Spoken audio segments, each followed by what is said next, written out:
Nurse? Nurse? Oh, sakit.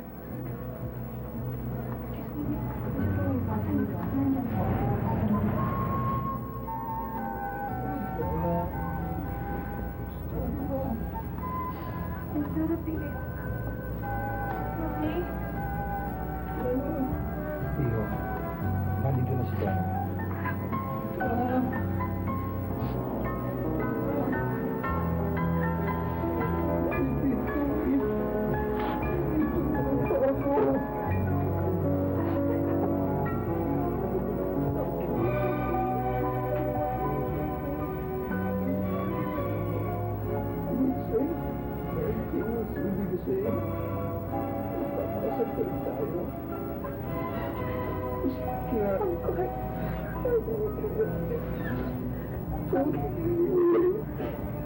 Wala pa rin nagbabago. Magpapakasal pa rin tayo.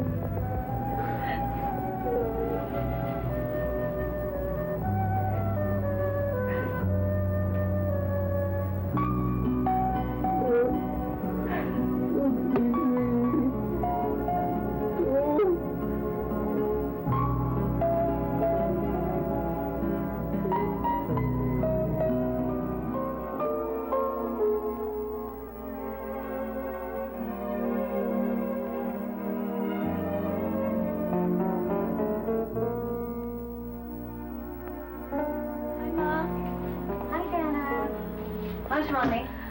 Well, I guess everything's fine.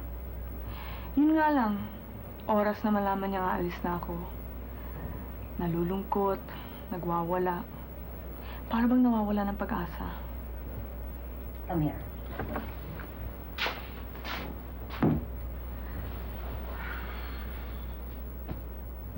How do you feel about him? What do you mean? Ibig ko sabihin well, after the accident, ano talaga feeling mo rito? Ako, well, naturally, I guess, naaawa, nalulungkot. Nangihinayang.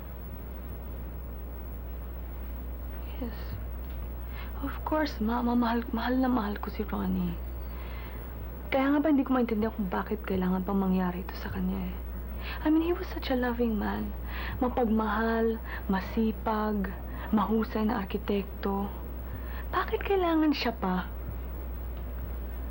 That's why, I guess, tama naman yung nararamdaman ko na para pang nahihinayan ako, naawa ako sa kanya. He's the man I'm gonna marry, Mom.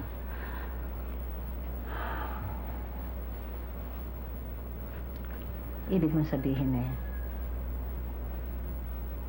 maski na-aksidente siyang ganyan itutuloy mo pa rin ang pagpapakasal sa kanya. Ganun ba? Dapat bang hindi, Mama? Ngayon pa namang higit niyang kailangan ng pagsusuporta ko sa kanya at pagmamahal. Donna, lahat ng babae,